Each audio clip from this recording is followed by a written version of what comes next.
RTC bus ఉచితంగా ఏర్పాటు చేశారు. అది మా 6 గ్యారంటీల్లో ఒకటని తెలంగాణలో, సూపర్ 6లో ఒకటన్నది ఆంధ్రప్రదేశ్‌లో. గుడ్. ఇక్కడైతే అక్కడంత వెసులుబాటు లేదు. ఆంధ్రాలో వచ్చేటప్పటికి పల్లె వెలుగు కొన్ని రకాలైన బస్సులకు. తెలంగాణలో వచ్చేటప్పటికి అన్ని బస్సులకి పెట్టుకొచ్చారు. ఎక్సెప్ట్ ఇతర రాష్ట్రాలకు వెళ్ళే హైటెక్ బస్సులు స్లీపర్లు కాకుండా మిగతా వాటన్నిటికి కూడా.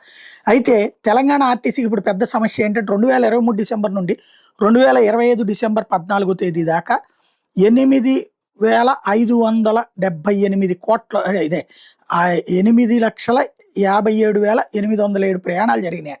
8 కోట్లదే దగ్గర దగ్గర 357 కోట్లు నెలకు ఖర్చు అవుతుందట. అయితే గతంలో ఏడాది కోసం చెల్లించే రాయితీ ఇప్పుడు ఒక్క నెలకు కూడా సరిపోవడం లేదు అంట. కార్మిక సంఘాలు అదే చెప్తున్నారు.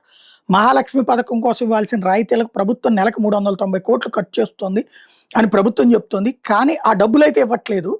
ఏడాదికి 404 కోట్లు గతంలో అయ్యేటటువంటి ఖర్చు సబ్సిడీలకి ఇప్పుడు నెలకి 390 కోట్లు అవుతుంటే, ఏడాదికి దగ్గర దగ్గరగా 3,600 కోట్లు అవుతుంటే, ఆ డబ్బులు ఇవ్వకపోతే ఆర్టీసీ మనుగడ ఏంటి అని ప్రశ్నిస్తున్నారు ఉద్యోగ సంఘాలు.